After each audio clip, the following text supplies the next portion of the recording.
I had thought it might be intimidating to play in such a momentous place, but in actual fact it wasn't at all. It was just quite inspirational. It was just amazing to think, walking up the stone steps, the spiral staircase that leads to the room where we performed them. They were quite worn away, and thinking, well, I wonder how many times Bart walked up these stairs. Did his foot rest where my foot is resting?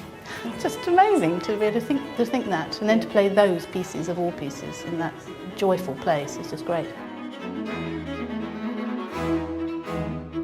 What one's starting with is long familiarity on everybody's part with the music, and different approaches to it, which then start to either clash or reconcile with one another in the course of rehearsal, and then develop from performance to performance, which is so exciting. The crucial thing is that everybody has that affection, love, passion for the music making, and a rhythmical zest. I think that's the most important, and indeed it's a sort of contagious thing. But when people have a rhythmic zest, it affects the whole group and the listener. A large feature of these works is the fact that phrases do get passed between the voices.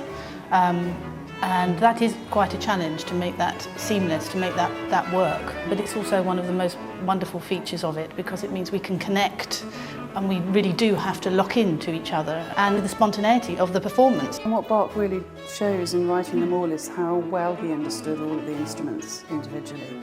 Everything is there. And there's a terrific amount of joie de vivre and spirit.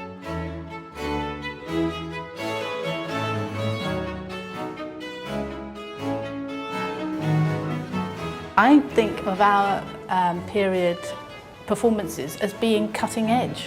There was a sense of us not knowing quite what was happening sometimes. When we came off at the end, it was sort of, wow, what was that? They're the best sort of concerts, really, when you feel like you don't quite know what's going to happen, and that's not through not having rehearsed enough.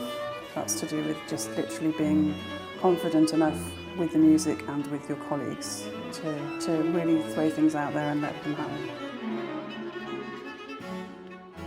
Well, I think the feeling of there always being something at stake is a characteristic of the ABS. And it's something that I have felt in almost every concert I've ever done with them. Every time you come back to a work, it doesn't matter how many times you've done it before, it's new. John Elliott definitely brings a certain edge to things, and you never sit back in your seat. You always give it 100%.